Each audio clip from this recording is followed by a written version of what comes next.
Hello મિત્રો, pneumonia એટલે કે વરાદી એટલે કે બાળમાં જે આપણે દેશી ભાષામાં ઓળખતા હોય છે. તો કે ન્યુમોનિયા શું છે? તો કે ન્યુમોનિયા એક ફેફસાનો ચેપી રોગ છે જે બેક્ટેરિયા, વાયરસ અને ફૂગના લીધે ફેલાય છે. તો કે ન્યુમોનિયા થાય તો શું થાય છે? તો કે ફેફસામાં સોજો આવે છે, ફેફસામાં પ્રવાહી અથવા ફ્લુઇડ ભરાઈ જાય છે, તો એને ન્યુમોનિયા કહેવામાં આવે છે.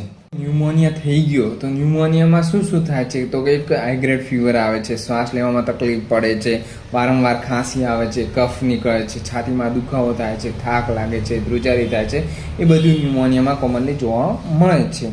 ન્યુમોનિયા થયો તો ન્યુમોનિયા કઈ એજમાં સૌથી વધારે જોવા મળે છે? તો કે ન્યુમોનિયા સૌથી વધારે બાળકોમાં જોવા મળે છે, ઘણી વખત વૃદ્ધોમાં જોવા મળે છે, કારણ કે તે ધૂમ્રપાન કરતા હોય તો.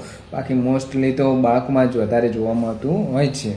વરાદ કે ન્યુમોનિયા આપણે ન થવા દેવું હોય તો શું કરવું જોઈએ? તો એક તો પહેલાં બાળકમાં રસીકરણ કરવા, હાથ ધોવાની આદત પાડવી પડે, સ્વચ્છતા જાળવવી પડે, ધૂમ્રપાન ન કરવું પડે.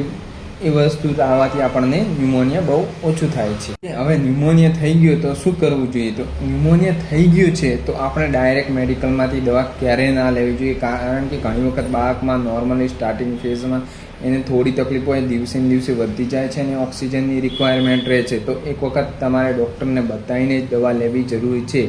પોતાની જાતે ક્યારેય ન્યુમોનિયામાં દવા આપવી જોઈએ. Thank you.